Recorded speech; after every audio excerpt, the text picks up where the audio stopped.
Jeshi la Polisi katika mkoa wa Mwanza tunafanya uchunguzi kuhusiana na tukio la ajali ambayo imejitokeza jana. Ni kwamba kuna taarifa ya tukio la ajali ya gari kugonga pikipiki mbili na kusababisha kifo cha mtu mmoja, majeruhi kwa watu wawili pamoja na uharibifu wa vyombo. Tukio hilo limetokea siku ya tarehe 6 mwezi wa 5 mwaka huu.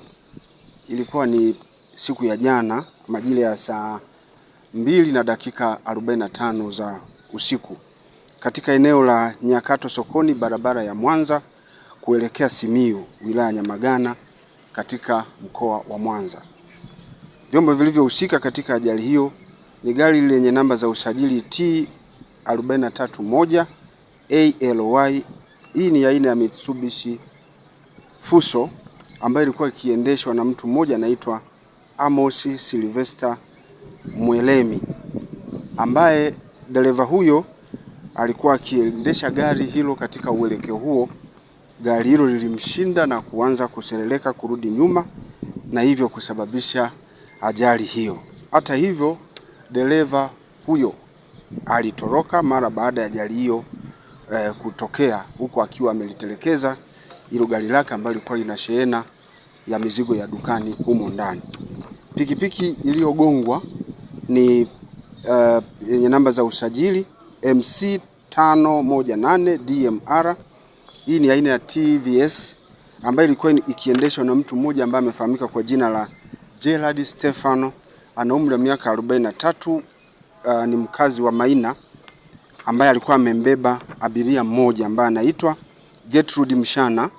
Yeye ana miaka 43 na mkazi wa Buswelu. Pia gari hilo liliweza kugonga pikipiki nyingine ambayo namba zake hazijafahamika, ambayo ilikuwa ikiendeshwa na dereva ambaye anaitwa Samuel Chacha Kenero. Huyu ana umri wa miaka 45, mkazi wa Mwananchi, na dereva huyo pamoja na pikipiki yake kugongwa alifariki dunia wakati anapatiwa matibabu katika kituo cha afya cha Igoma. Kwa hiyo mwili wake umehifadhiwa mochwale ukisubiri taratibu nyingine za kisheria. Kwa hiyo kwenye ajali hiyo majeruhi ni wawili ambao ni Gerald Stefano miaka 43, Mwangaza na mkazi wa Maina. Wa pili ni Gertrude Mshana miaka 45, Mpare, mkazi wa Buswelu, wilaya ya Ilemela. Wote wamelazwa katika hospitali ya Sekoture, wanaendelea kupata matibabu. Huyu mwenye pikipiki ambaye namba zake hazijatambuliwa ameweza kupoteza maisha. Kama nilivyosema, anaitwa Samuel Chacha Kenero. Yeye ni Mkuria miaka 45 na mkazi wa Mwananchi. Kwa hiyo jitihada za Jeshi la Polisi zinaendelea ili kuhakikisha kwamba huyo mtuhumiwa aliyekuwa akiendesha lori lililosababisha ajali kuweza kukamatwa. Kwa hiyo na chanzo cha ajali hiyo ni kitendo cha dereva kushindwa kulimudu gari lake na hivyo kuanza kuseleleka kurudi nyuma na hatimaye kuleta madhara haya. Wito wetu tunaotoa kwa wakazi wa Mwanza na makundi yote ya watu wanaotumia barabara ni kuendelea kuzingatia sheria, kanuni na taratibu za usalama barabarani ili kuepusha ajali zinazoleta majeraha pamoja na vifo na uharibifu wa vyombo vinavyotembea barabarani. Lakini pia waendelee na utaratibu wa kutengeneza magari yao kuhakikisha kwamba gari linakuwa linasafiri likiwa limekamilika kiufundi na limebeba mzigo ambao unafaa kukaa kwenye ile gari kwa mujibu wa sheria. Wasizidishe mizigo katika magari. Kwa hiyo huyo dereva tutahakikisha kwamba tunamkamata ili aweze kuwajibika kwa mujibu wa sheria. Kwa majina naitwa Hussein Ibrahim Pangani, ni mfanyakazi katika eneo hili la Nyakato sokoni, na tumeshuhudia hii ajali sisi tukiwa tumepaki bodaboda. Ni kwamba ile gari lilikuwa limetoka National, limefeli breki, lilikuwa linaenda. Sasa likarudi kinyume. Unaona, limerudi mpaka Nyakato sokoni hapo kwenye mataa pale, likapiga bodaboda. Tulikuwa tunapaki naye Nyakato sokoni hapo, limerudi tena likamkuta yule bodaboda alikuwa anapanda sanaenda Igoma.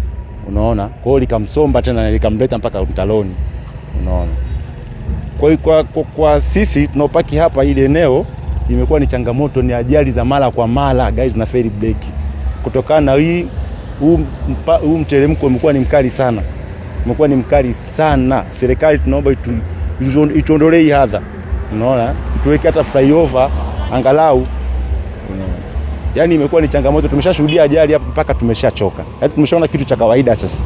Yaani ajali zinatokea hapa, sisi tunaopaki maeneo haya tunaona kitu cha kawaida. Unaona? Kwa hiyo sisi changamoto, yani sisi maombi yetu sisi ni kwamba serikali iangalie uwezekano wa kuweza kutibu tatizo la hapa. La sivyo watu wengi watapoteza maisha. Kwa majina ninaitwa Swaleh Yahya, mkazi wa Meko hapo. Kwa hili eneo mara nyingi matukio kama haya huwa yanakuwa ni back to back kila mwaka. Yaani kuanzia miaka ya nyuma tunakumbukaga lori ilifeli breki hapo kwenye mataa mpaka mataa yakatolewa. Serikali iliweka mataa pale, kuna lori ilifeliki breki ikaja ikapitia magema yale ikagonga gari za watu walikufa hapo. Kwa hiyo yani imekuwa ni back to back matukio ya kujirudia, watu wanakufa hapo.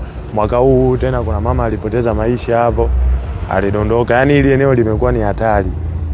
Yani hatari kabisa.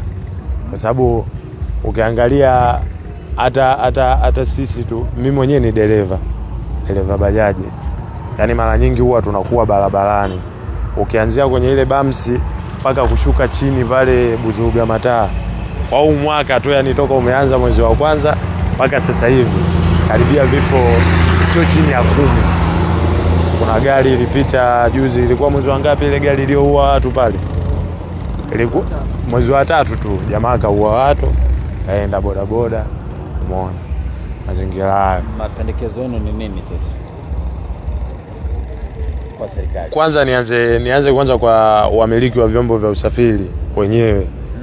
Unajua kitendo cha gari kubwa kama hili la mizigo kufeli breki, yani sio niweke vipi? Yani ni kwamba ule uhakiki wa kabla chombo cha usafiri hakijaanza safari, kwamba ufanyike uhakiki kwamba kiko vizuri kwa safari. Kama mlima mdogo kama huu, chombo kama hichi kinafeli breki, je, ukienda milima mikubwa kama Saranda inakuwaje? Ina maana hapo kuna changamoto kwenye ukaguzi wa magari yao wakati yanafanya safari hizi za kubeba mizigo kama hii mizito na nini. Na mara nyingi magari yanayofeli breki hapa ni magari ya mizigo. Sijawahi kusikia kwa upande wa ice, sijawahi kushuhudia ice au nini. Mara moja sana. Yaani kwa upande wa hizi gari za mizigo mara nyingi ni zenyewe. Kwa serikali mimi nilikuwa naomba iweke mifumo madhubuti ya kudhibiti, yani hizi gari ambazo zinasafirisha mizigo pengine labda hata kuwafuata hawa wamiliki huko kwenye hadi zao, kwenda kukagua magari kabla hajaanza safari, kutumia maafisa kukagua magari kabla hajaanza safari yake kuelekea hapo.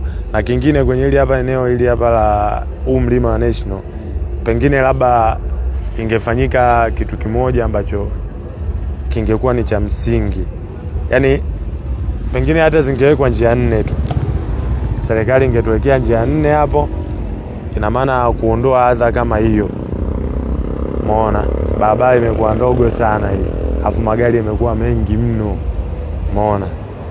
Pengine labda kungekuwa na njia 4 wenzetu wangeweza kuikwepa ajali. Unajua?